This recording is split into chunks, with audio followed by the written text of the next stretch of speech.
Ja naprawdę miałem już w połowie gotowy odcinek. Ja umiem w YouTube, umiem wrzucać coś innego niż odcinki raz na nigdy objaśniając ostatnie newsy FNAF-owe. To nie moja wina, że Scott wrzucił następnego dużego posta, naprawdę, wybaczcie. Będą normalne teorie, tylko nagram głos do odcinka od nowa. Będzie parę teorii o FNAF 4 w najbliższym czasie. Pierwsze dwa newsy, zanim przejdziemy do głównego tematu odcinka, Scott w końcu wypowiedział się na temat daty wydania Security Breach. Gra nie wyjdzie w tym roku, a dopiero gdzieś na początku 2021. Ale nie mamy konkretnych informacji, po prostu wczesny 2021.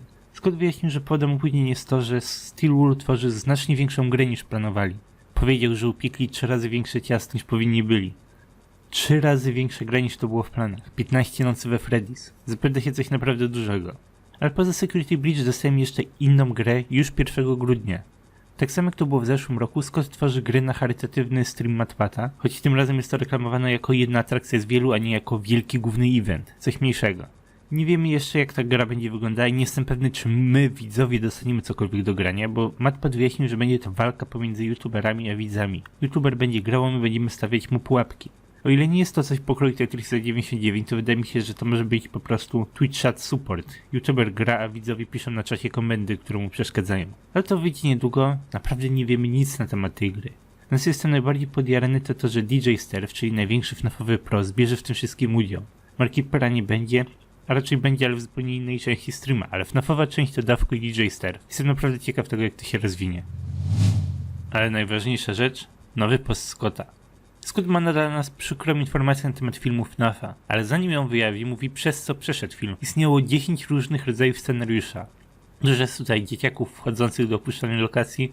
Tak wyglądał też pierwszy scenariusz na przykład, ale za bardzo odchodził od materiału. Fabuła kierowała się do podziemnej fabryki robotów tworzonych przez rząd. Pierwszy scenariusz to taki naprawdę typowy film na baję gry wideo. Drugi scenariusz to pluszaki przejmujące Manhattan. Chodziło w nim o to, że pluszaki przejmował Manhattan, ale problemem scenariusza było to, że pluszaki przejęły Manhattan, więc scenariusz spalono w ogniu. Trzeci scenariusz to dzieciaki łażące po Freddy's po zamknięciu. Jeszcze mieli z tego zrobić nową Charlie, ale doszli do wniosku, że za dużo mieszanie. Cały scenariusz nie miał za dużo celu. Potem próbowali scenariusz skupiony na książkowej fabule, ale nie pykło. Potem był śmieszny pomysł, bo chcieli zrobić coś takiego, że Freddy zostało okradzione, a roboty porozrzucali po różnych sklepach. Jeden z nich trafił do lombardu, w którym pracował protagonista, dzieciak. Inne roboty przychodzą do tego lombardu uratować ostatniego. Według Scotta był to nawet fajny pomysł, ale za bardzo przygodowy, a za mało horrorowy. Potem był projekt Cassidy, który miał się skupić właśnie na postaci Cassidy, na całej przygodzie tej postaci.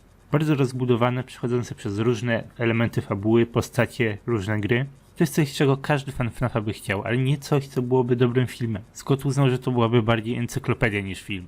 Dzieciak wprowadza się do miasta z samotną matką i w wolnym czasie łazi po Freddy's. Nie działało, bo powiązanie pomiędzy dzieciakiem a lokacją było bardzo na siłę. Łowcy duchów przeszukują opuszczone Freddy's. Wyglądało zwyczajnie, ale film skupiał się za bardzo na protagonistach, a za mało na Freddy's. Potem był inny, podobny setup, wciąż łowcy duchów, ale bardziej szalony, z fantajmami, podziemnymi tunelami, z piłeczkami, wściekłą marynetką, za bardzo film akcji. Ostatni scenariusz ma tytuł Maj. Po prostu Mike. Scott uznał to za dobry scenariusz i powinien był wpaść na niego długo wcześniej. Więc wracając do tej złej wiadomości, o której Scott chciał nam powiedzieć, niestety nie będą już więcej pracowali nad scenariuszami, bo scenariusz Mike'a był wystarczająco dobry i na tym się zatrzymują. Long story short, finalny scenariusz został przygotowany, a film zaczynają kręcić na wiosnę. Nie ma złej wiadomości, Scott po prostu cisnął bekę, trollował nas jak zwykle. A po drodze dowiedzieliśmy się, jak to wszystko wyglądało, czym film FNAF-a mógł być, czym nie był, czym nie będzie. Bardzo fajny post, bardzo nakręcił ludzi, zwłaszcza to, że Scott nas ostro trollował cały ten czas. Film jest w produkcji, wszystko z nim dobrze, na początku 2021 w końcu zaczną go kręcić.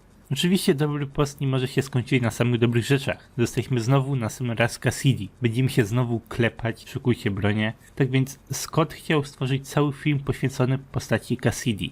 Cały ważny, duży film, który spodobałby się każdemu fanowi FNAF-a, skupiony o jedną bardzo ważną postać, czyli Cassidy. Oczywiście zmierza to do prostego wniosku, że Cassidy to ważna postać. Jakby to była jakaś nowa, zmyślona wersja Cassidy, to Scott nie pisałby, że to film dla hardkorowych fanów. Oczywiście to wspaniałe paliwo do teorii, że Cassidy to Golden Freddy, więc będzie tego więcej w najbliższym czasie.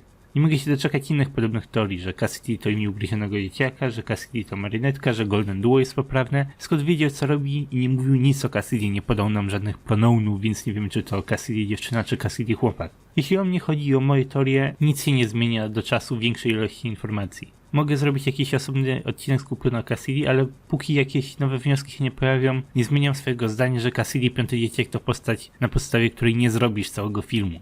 A w przypadku Golden Duo nie widzę tego, żeby scenariusz nazywał się od Cassidy Piątego Dzieciaka, jeżeli Ugryziony Dzieciak ma tutaj odrobinę więcej historii. Także póki co będę się z wami bił. Scenariusz o nazwie Cassidy to jeszcze mało, żeby Golden Cassidy zatriumfował przynajmniej dla mnie. Póki nie widzę, czemu Cassidy jest tak istotną postacią, że ma całą Ultimate Custom dla siebie, to jeszcze się pokłócimy. Ale tak, tyle mam do powiedzenia na temat Cassidy, bo jestem pewny, że ludzie będą się o to pytać. Póki co Golden Freddy wciąż jest dla mnie Ugryziony Dzieciak.